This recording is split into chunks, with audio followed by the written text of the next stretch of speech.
Hello and welcome to this week's edition of Fearless Flight Live, and it's the crew edition.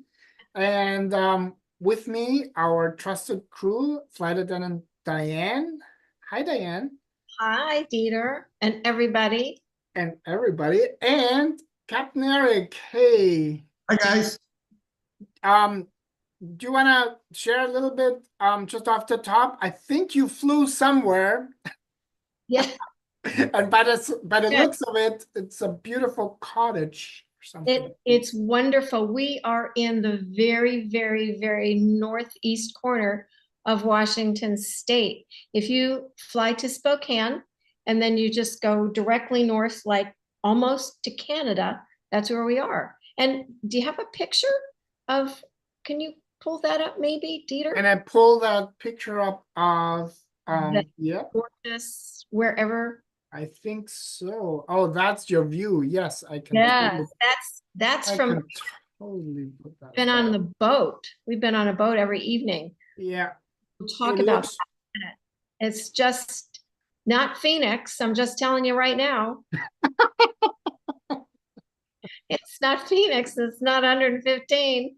Yes, No, that's where we are.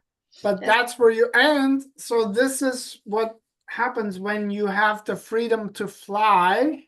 And that's obviously why we do this show. We want any of you who are nervous or afraid to fly, we want to encourage, support, and also educate you so that wherever and whenever you want or need to fly next, you can do so at the very least at a very reduced stress level, and at best actually just look forward to and enjoy it.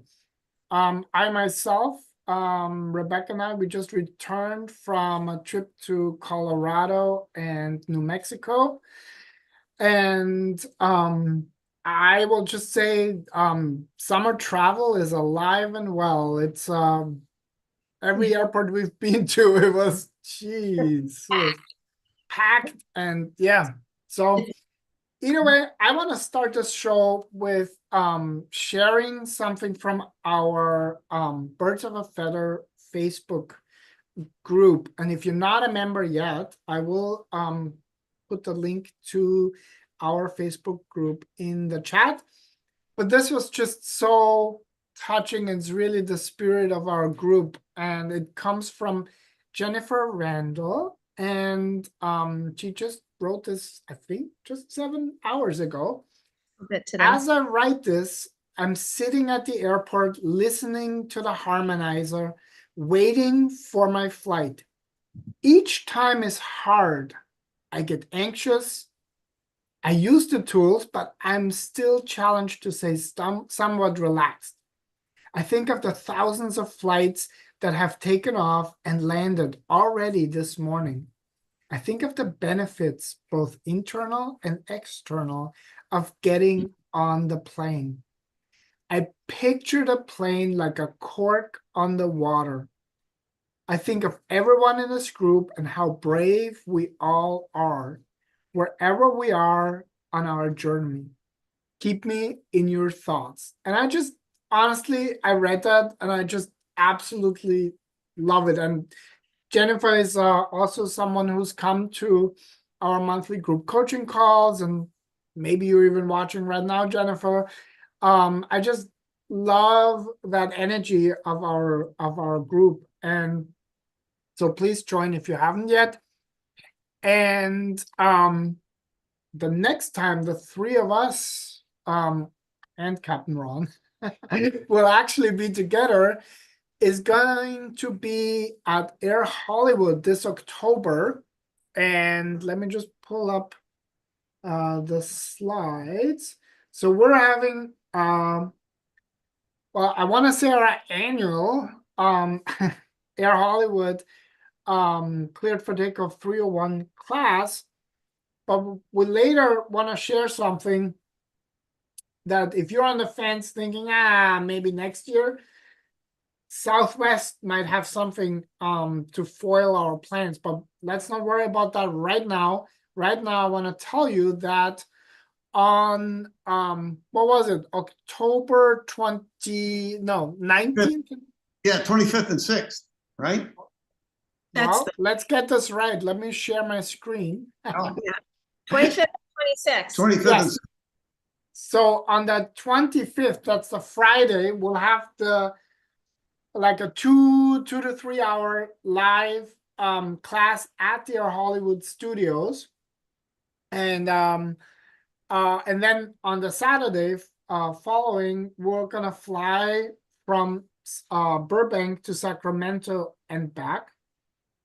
And if you've ever, actually, why not put it in the chat? If you're watching this right now, or even if you watch a replay, let us know if you've ever done the Air Hollywood Cleared for Takeoff 201, 301 classes, and maybe let us know how you liked it.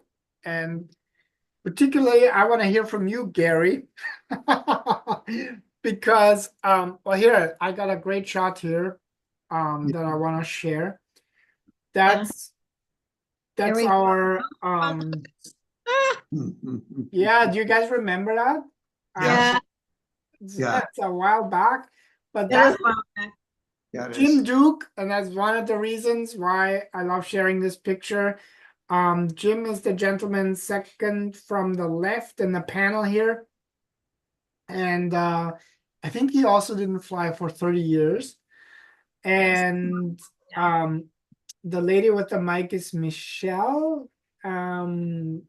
Beautiful story as well. I just love our volunteers, and we'll probably have a few of them again this time as well. So October 25th, 26th, we do have 3 options. First one is you want to attend live and in person. The tuition for the Friday as well as the tuition for the flight, which does not include your ticket, is $497. If you are anywhere in the world and cannot make it to Los Angeles, you can join us for a pretty unique and amazing live stream for $97. But we actually, because we still have some time before that, we want you to actually experience the best of what we have to offer. And the best is the Cleared for Takeoff 201 online course, and becoming part of our Fearless Flyer Club and getting a $200 discount on the $497 flight class. And so that's our special here on the right. So $197 gets you in the 201 and into the Fearless Flyer Club. And then you get the $200 discount as well. So take advantage of that. This is really the best thing we have to offer by far. And Captain Eric, we were just talking a little bit about Southwest having, yeah, I don't know. They I guess they need more revenue, or how are we gonna say this?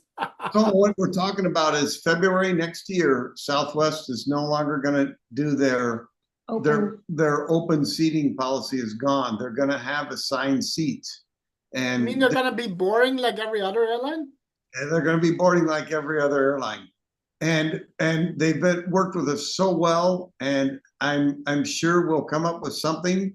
But if you're even thinking kind of sort of maybe you'd like to go flying with us, I would be thinking about kind of sort of maybe you should do it real soon, like this October, while we don't have to have some alternative plan to deal with the assigned seating.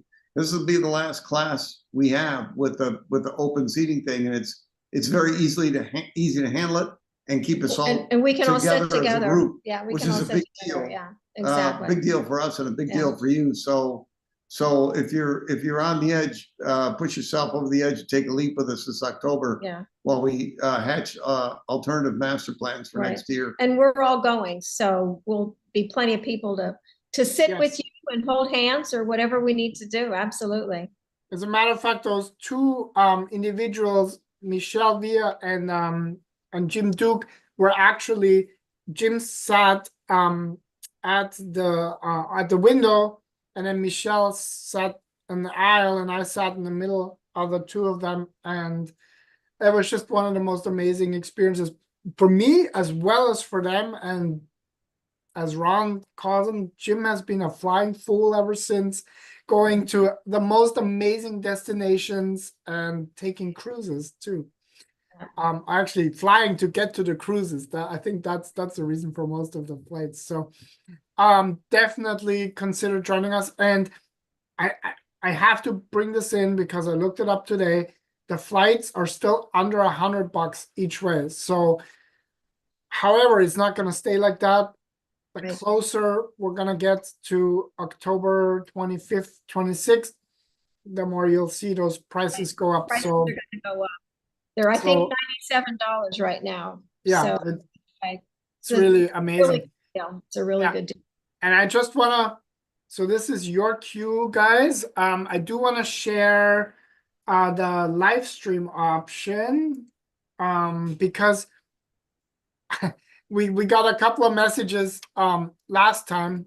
It's like, yeah, that's great, but I'm not close. I don't live close to Los Angeles, so I won't be able to make it. Well, we do have a live stream option, which means that the Friday night class will be live streamed, and we've learned from our our challenges in the past, and you can actually join us on that live stream, and you can ask questions. We will actually integrate some of those questions into the live class. And if it's any indication, any Air Hollywood class we've done is at least 2 hours, probably gonna go on 3 hours. So it's really a class that's packed with a lot of information. But more than that, you're actually gonna see people sitting in an airplane, maybe even the plane will be shaking. I don't want to give everything away, but you'll definitely have the opportunity to ask questions and be with the people that are gonna fly the next day. So for you, it'll be almost like, and you get the replay to keep, so you can play this before your next flight. So wherever you are in the world, this is definitely a class, a live stream that you wanna join. All right, and with that, we are coming back, and I think well, I think I might have lost you there for oh, There we you go. are. There we Oh. go. Eric, how you've changed. He's all of a sudden got, as he said, more hair, and he's blonde, and a girl. And let's see. And earrings and jewelry. So this wow. So Diane, tell us who is your friend? Kathy Shipley. This is our special guest. I think we mentioned last time they were going to have a special guest, and this is the specialist guest ever. We showed you the picture. Dieter showed the picture of where we are up here at Deep Lake, Washington State. And Eric and I are visiting dear, dear, dear friends, the Shipleys. And I've known the Shipleys for, are you ready for this? This is older than most of you are, I'm just saying. 55 and a half years. We've been friends for 55 and a half years. And the Shipleys, and we were friends from Germany way, way back when. Oh, we've lost, we're gone. Are you gone? You're still here. You're still here. Something happened. Okay, something. Well, you know how. It's technology. I can't take it, but you're here, you're live, and we can see and hear you. We grew up with a rotary phone. I'm just saying, you know, that is killing us. Anyway, besides being dear friends and wonderful friends for over 5 decades, and being up here and being their guests and their wonderful summer lucky home. Us. Oh yeah, lucky us. Kathy has a very special place in my heart for many different reasons, but the most specialist reason is that Kathy Shipley was a stewardess. You know, we've talked about this before. She was a stewardess for Eastern Eastern. Airlines And when did you start flying with Eastern Airlines? in 1966. 1966. So Mhm. we talk about the differences in flying for flight attendants, because you guys weren't flight attendants, you were stewardesses Stewardesses and stewards. and Yes. stewards. Mhm. So how long did you fly back then? Almost 2 years. Yeah. Married my husband and we went to Europe. So there was no more flying in my future at that time. At that time. So so in all of the intervening years, Kathy came back to flying in 2000. I think it was 2000. 2000. With whom? United. And why did you decide to go back to flying? Well, my husband told me that if I didn't stop spending money, I was going to have to get a job. That's the truth. That's a good I love it. enough reason. So Kathy went back to flying in 2000. Surprised him. Surprised him. He didn't think he was going to take it seriously. Yeah, He didn't think he was going to take it seriously, but she did. And she went back to, and in 2000, and you flew for United. Mhm. United. So whole different set of uniforms. And I always think about that. Anyway, so the reason why this is even more special is that when I graduated from training in April of 2019, Mhm.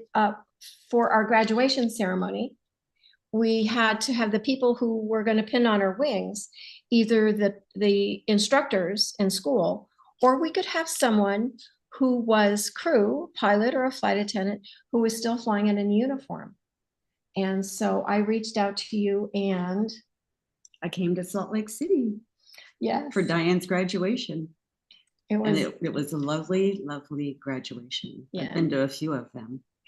So, here we go. Oh, Yeah. yeah. Look at that. Isn't that the most wonderful thing? Just before that, when she pinned the wings on and we hugged, I was crying. It was, Yes. I was crying. You were almost crying. Tears of joy. It's over. Training is over. Thank heaven. I know. When we all survived. I know it. And we all survived. Yeah. It was a really very, very special day. Yeah. And then if you've got that next picture, Dieter. Mhm. Yeah. Oh, so I look a lot happier. Yes. We weren't crying quite as much at that point.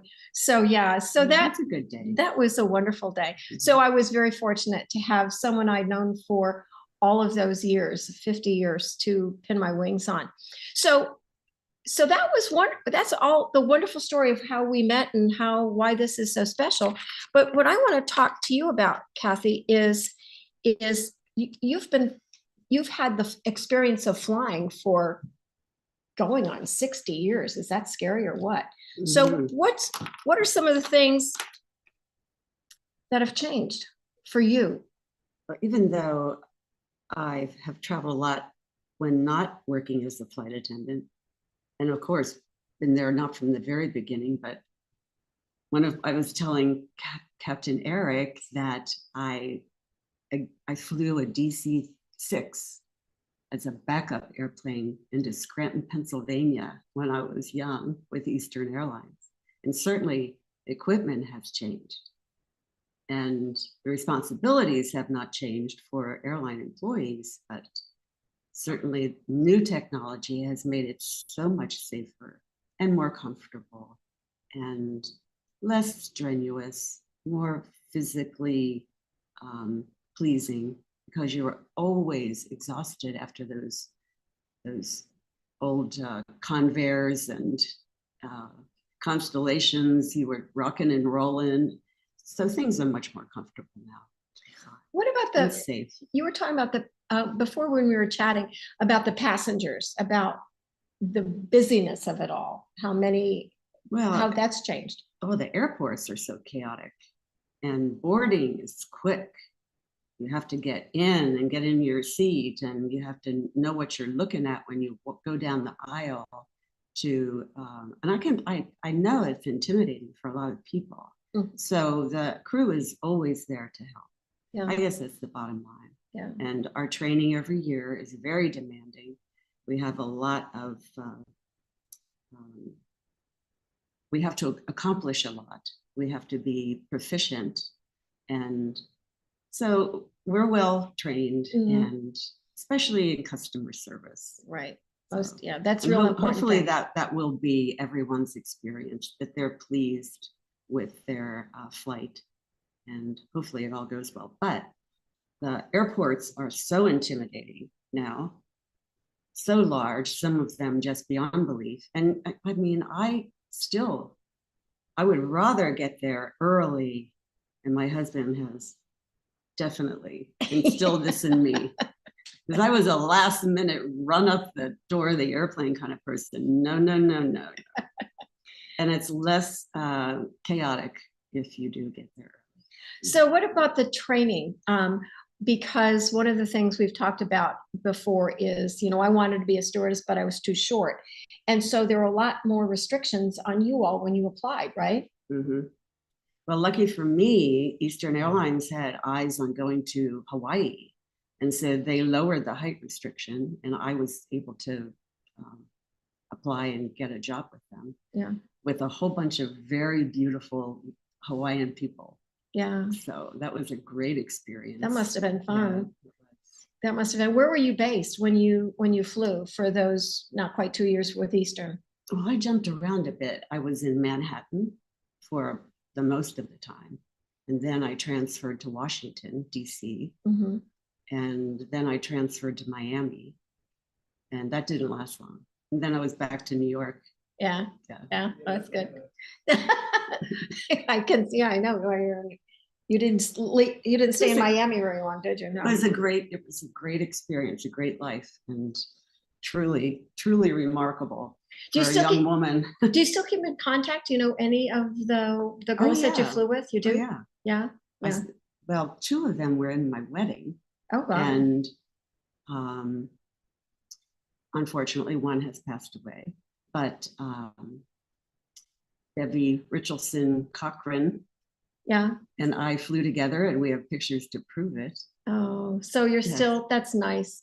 One of the things I was going to ask you that we talk about when Eric and Dieter and Captain Ron, we all talk about our people, one of their big fears is turbulence. So even back when you were flying, when you were very young, and then you were 19 years with United, we talk about if there's turbulence and the plane drops, we get startled, but we're not really afraid. What was your experience? Did you have passengers that were, oh my God, we're all going to die, or what? Well, hopefully not that severe anxiety, but yeah, it is a startling thing. You just have to think of it as like bumps in the road, and kind of take some deep breaths and get through it, because it doesn't last very long usually. Right. I mean, weather conditions determine so much. Right. Yeah. So, yeah. And we always know we're not going to fly into a storm. We're not going to do that. The pilots are going to get around it. Always. Always. Yeah. Always. Unless you can't. Unless you can't. Well, that's true. And then you wind up getting diverted, right? Did you have any interesting episodes like that you were going someplace wonderful or marvelous or whatever, and you got diverted? Do you remember any of those things? I know that's. Well, yeah, I remember one specifically because it impacted me personally, and that was, we couldn't get into San Antonio, so we were up there flying around, and we had to divert to Houston. Oh. So I didn't get home that night. That's just the way it is when you fly. You have to be prepared for that too. Right. So everybody out there, if you get diverted and you don't get home, understand that the crew is not getting home either, probably. Sure. Yeah. So we're all in the same boat. We're all in the same airplane. We're not in a boat. Anyway, anything else? And Captain Eric, can you think of any other questions you might want to ask of Kathy? Oh no, this is awesome. You guys just keep going.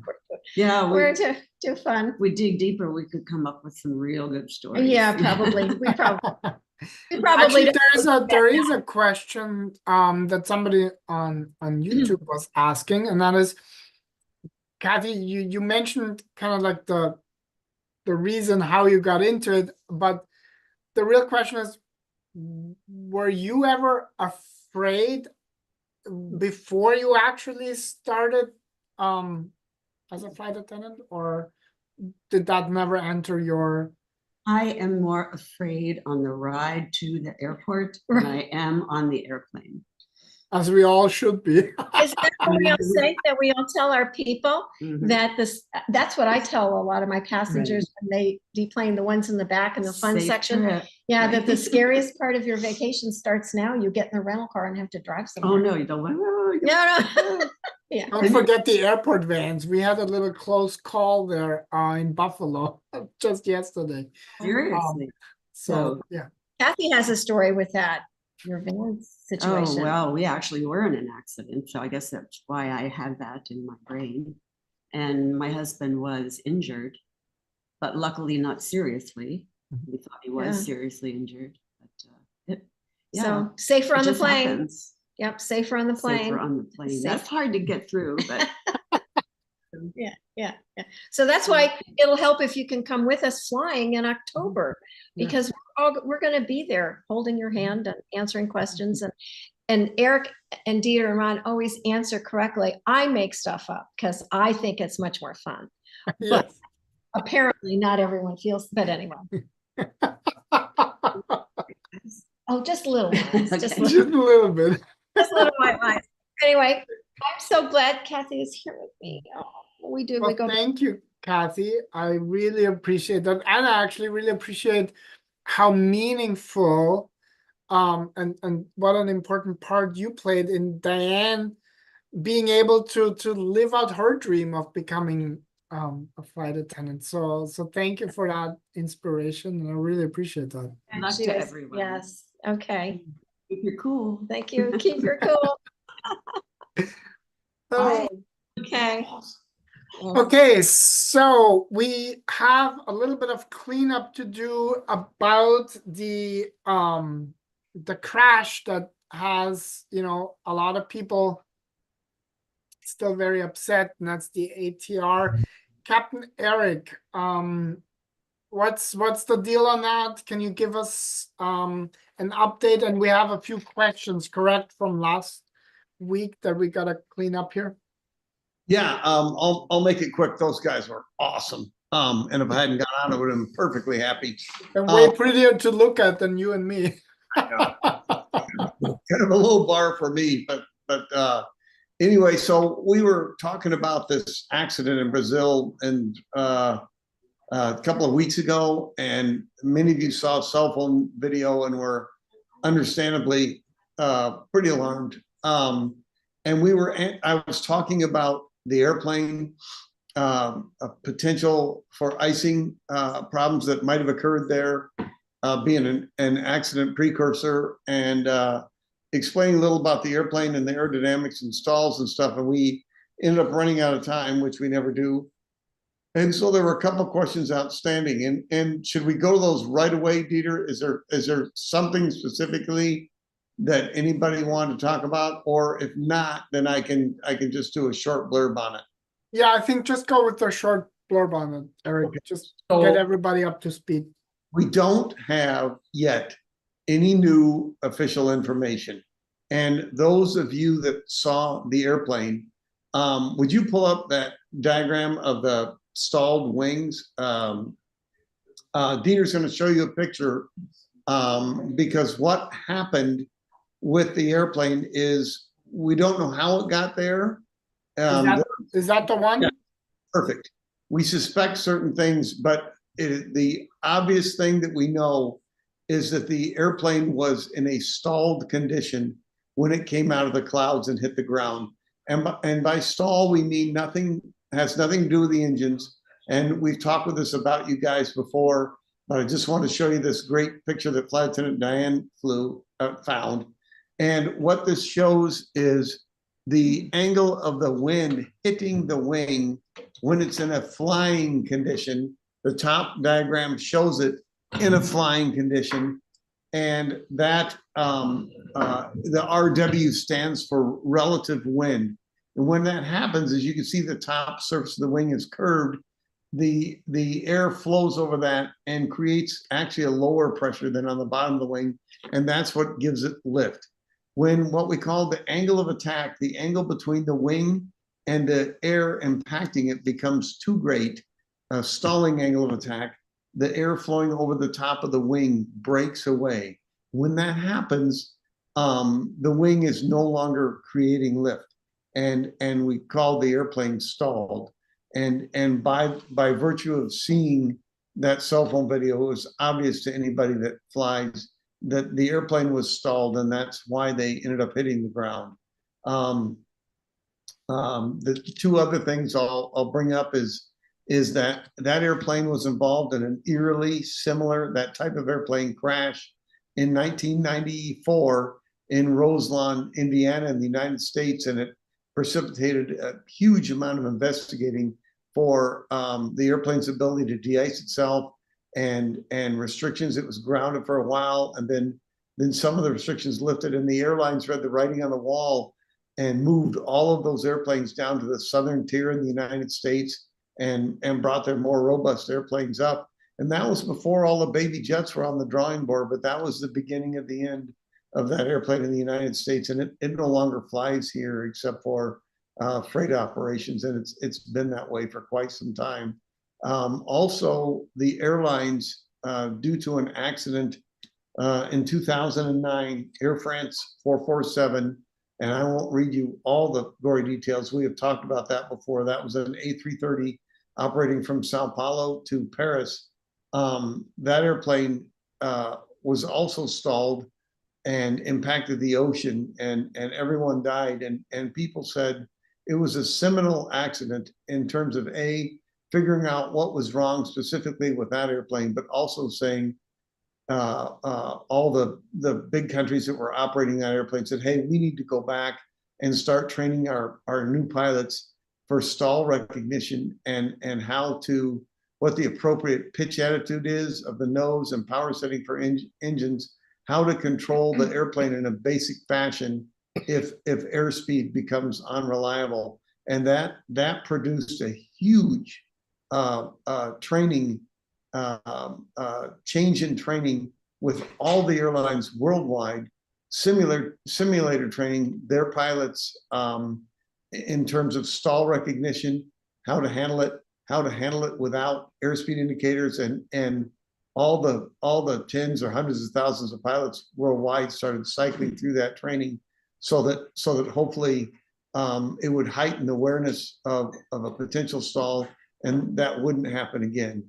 In any kind of normal and even abnormal operations, that's not something that a normal airplane or airliner ever approaches. But these proactive jumps were made in training to hopefully ward that off. And that accident in 2009 was the last one that I'm aware of an airliner having an accident because of a stalled condition. Tracy said that Dawn had a really good question last week. Do you happen to remember that question? Because I didn't have time or couldn't find it. So no, because I can't remember anything, but Diane is looking right now. oh, good. So I wanna throw something in here that we talked about it before the show. And if you actually are old enough to remember these airplanes that that we're talking about, who can even remember these airplanes at an airport? The last what would have been the last year, like mid-90s? Then we're talking about what ATRs operating in passenger service. Yeah, mid late 90s. By 95, 96, they were all parked. okay. Bless you. So it's really important to point that out, because most of you are gonna fly domestically or flying to Europe or Asia or wherever you might go, but especially in the US, you will not find in commercial aviation any one of these planes in service anymore. And for all the reasons that Captain Eric mentioned. And I guess if you're in Brazil, you may not see them very long either. Who knows? When we do, and there's several investigating boards looking into this accident, and when evidence and answers come forth, we'll sure pass it on to you. And Don Calvert did have a question a couple of weeks ago, and I think I pretty much answered. Actually, Don is on right now, Eric, and he said, I was asking what systems are in place on the plane to avoid planes going into any kind of stall, which resulted in the recent Brazil crash. So The plane system in that respect has to be the pilot, and the pilot's ability to recognize approaching a stall, recovering from it, and flying it in such a fashion to prevent that from happening. We don't have automation on the airplane per se to prevent the airplane from entering a stall. Some aircraft have what's called a stick puller that will mildly nudge the yoke forward to just remind pilots to reduce the angle of attack, but that's not a blanket solution for everything, and most aircraft don't have that installed. So the change that was made was that very robust training program, including the simulator training, in terms of avoidance and proper aircraft operation of the aircraft in the flight envelope. And if the aircraft's being operated normally, either with both engines working or one engine, and you're obeying the speeds that are required per various flap settings, the airplane is going to automatically be in the envelope so that it will not enter a stalled condition or approach it. And it shouldn't be a surprise in that regard. And so most pilots have an awareness of that to start with in terms of minimum operating speeds for departure, cruise, approach, and arrival. And by staying with those speeds that are required for the phase of flight, you don't enter a regime that would cause the airplane to stall. The other thing that I will say quickly is that the new airplanes with the cathode ray tubes displays that we have, or as we call glass cockpits, many of them also have what's called a speed tape on the left side that shows us proper speeds, single engine climb speeds, flap retraction speeds, flap extension speeds. And on the left side of that, on that tape, it will also display the boundaries between low speed stall buffet or warning area and high speed buffet or stall warning area. So many, if not most, of the airliners now with the glass cockpit have a visual display right in front of the pilot that they're operating in a normal regime of flight. So we got 3 questions here, and they kind of like dovetail, I think 2 of them at least. So the first one is, listening to you, basically, Susan is asking, so basically any plane and with wings can stall, correct? That's right. Okay, so then Dawn has this question that says, sounds like when planes adjust to turbulence by reducing speed or altitude, the planes don't approach stall zones, or do they? Answer at the first part of that answer is correct. When the pilots will reduce speed in turbulent air, what they're doing is at that altitude, putting the speed of the airplane exactly between the beginning of high-speed buffet or stall and low-speed buffet or stall to give the airplane the maximum amount of airspeed protection up or down for the turbulent air penetration, and that's why we do that. And I guess a question to you as a pilot, you don't go on your next flight worrying about stalling the plane, correct? I mean, that is not something as a pilot that occupies really any meaningful part of your pre-flight preparations. It's Exactly right. okay. And yeah, Don says bottom line stalls are rare, and I would put very, very, very in front of rare, and then we probably are still way too high in the class of odds. But I do have another question from Melissa, and she says, I have a new client pilot friend, and she said some pilots use autopilot during takeoffs. Is this common? And is this a good idea? Her friend says she flies planes manually till they level off. And please, because I can't speak for Melissa, would that be more civil aviation or commercial aviation? What are the rules around that? I'm thinking that's more of some type of civilian aircraft because we have minimum autopilot engagement restrictions for takeoff.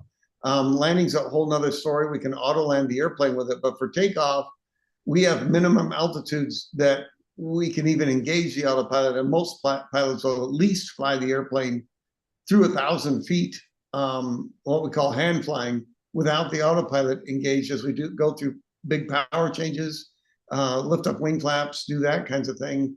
And so there are engagement criteria above the ground that restrict you from taking off with the autopilot engaged. We just don't do that. So to give you some more information, that pilot is flying for Spirit, but also flies private or has flown private. So sure. So that what I'm hearing you say is there are rules and regulations around autopilot, when to use it, when, that kind of stuff. Exactly right. Okay, and then and this one is a good one, and Tracy should get a star just for coming up with a question.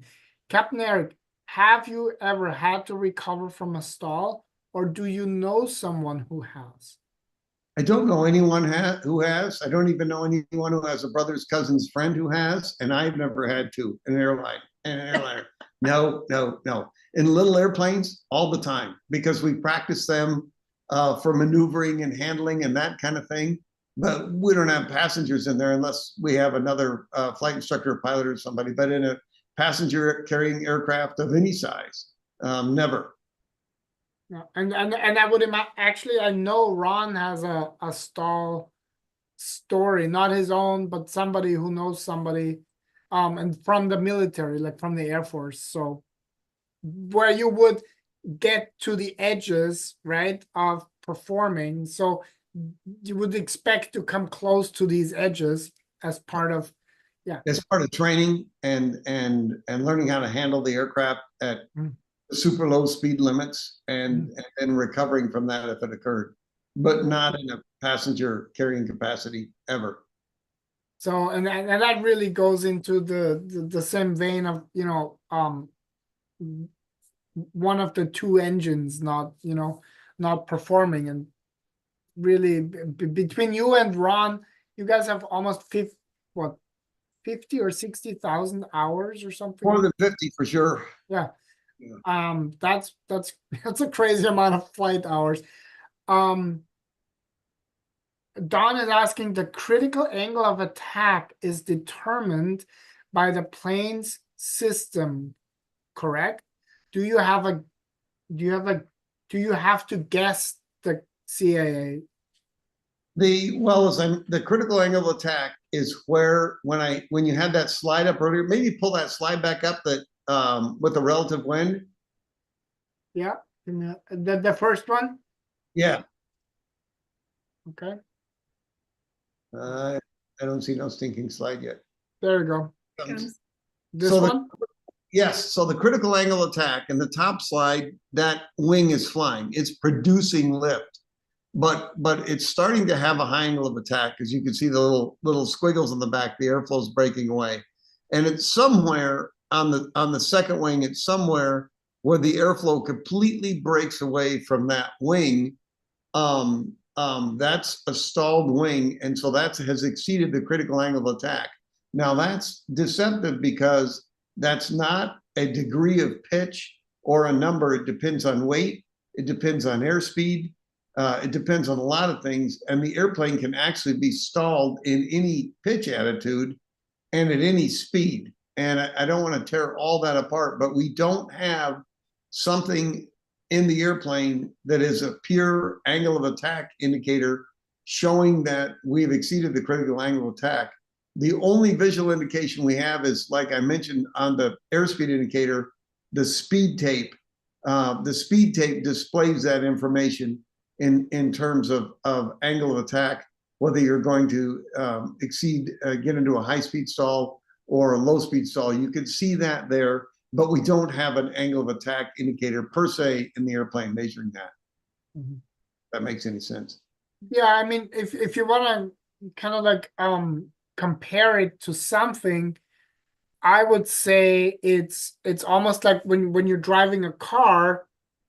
Like I remember, you know, when I got my driver's license back in Austria, we were on a course and learning where and how, you know, how much you can lean into a turn, so to speak, before you lose traction, right? So that would be somewhat comparable, and it would be different for different car, different road, you know, Sure. substrate, the condition of the road, and that kind of stuff. Is that somewhat of an analogy that would work? Fair analogy. That is absolutely a fair analogy. Okay, cool. Yeah, and those are great questions, guys. I really appreciate you asking, because these are the kinds of things that, because most of us don't fly as often as, I'm gonna say, as I'd like, you know, there's still a lot of mystique and even mysteriousness about the simple basic physics of flying that were figured out and are figured out and very clearly documented and demonstrated. And as sad as any of these accidents are, you know, aviation is one of those areas, I guess, where we really learn from those mistakes, and everyone anywhere on the planet will benefit from them, right? It's like a ripple effect from the learnings and findings of this crash. And so there's one more questions. Do those kind of stalls tend to happen in stormy weather? Or I would just gonna ask you and say, are there certain conditions that make stalls more likely, even though neither you nor Ron or your cousin or your cousin's cousin or anybody else you know that has ever flown ever experienced a stall or come close to it? Are there certain conditions that make stalls a little more likely than others?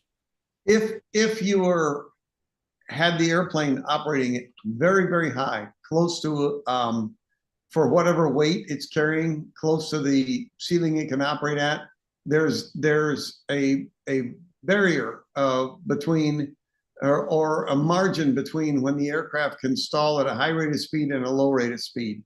And the higher you go, the narrower that envelope becomes. And most pilots— You're talking about altitude? Yeah, on Okay, altitude. make sure when you say higher. Sorry, the higher you go in terms of Altitude-wise. altitude Yeah. for cruise, and most pilots know, will see what that is and have information in the airplane telling them what kind of speed margin they're going to have at various altitudes and various weights, and they don't go so high as to make that buffet margin very thin. For example, in the 757, I would never go above cruise altitude when there was less than 30 knots up and down between stall speeds. So you have that information to start with. But if you got into enough turbulence or in a thunderstorms and unstable air, and you weren't deviating around them as well as you'd hope, when the air is unstable, then that would tend with pitching the airplane around more than you'd planned while you're penetrating the unstable air. That could set you up for it. But like I said, because of your awareness with the envelope between the high and the low speed stall and the weight and the cruising altitude, generally you're going to be operating at a speed at an altitude that will give you lots of protection between those speed limits running around thunderstorms. But that will be an area when you could possibly be set up to have some airplane instability and have that happen. Okay, cool. So the last question for you. And I'm gonna get in to answer this one too. Here. So Susan is asking, Eric, will you come out of retirement and fly me to Italy? And Tracy is saying, well, I'm with Susan on this because if you do come out of retirement, you gotta fly me to Athens. So what about First he's that? flying me- No, he's flying me to Ireland. I'm just, okay, you girls can fly later, but we're going to Ireland first. And if you guys are going to Italy and Athens, we're all going. Just Yeah, I think so. I'll come. Obviously now you guys can see that this is a slippery slope. So the answer is no. It might remind me of work, which would then be harmful to my psyche. So I think you should go anyway, and All right. you're going to have a great time. right. Awesome. But we will follow you and we'll be with you in spirit and on our Facebook group. So there you go. Tracy said she'll go to Ireland too. So Awesome. I'd go to Ireland. So I would. Okay, that sounds like Anyway. Tracy and Melissa and I, we can all go to Ireland. How's that? Yes. Well, thank you so much, Diane and Eric, that you made time for the crew edition, being up in such a beautiful area. It was northwestern Washington State, correct? Northeastern. Northeastern, right. Yeah, Okay. just north of Spokane. Beautiful. So, and thank you for all of your questions tonight. It was really, really awesome. And we'll be back next week. Capt Ron is gonna take the helm again. And yes, Tracy, definitely 301 in October at Air Hollywood for sure. All right. Well, thank you very much. Have a great rest of your night. Thank you guys, and see you next week.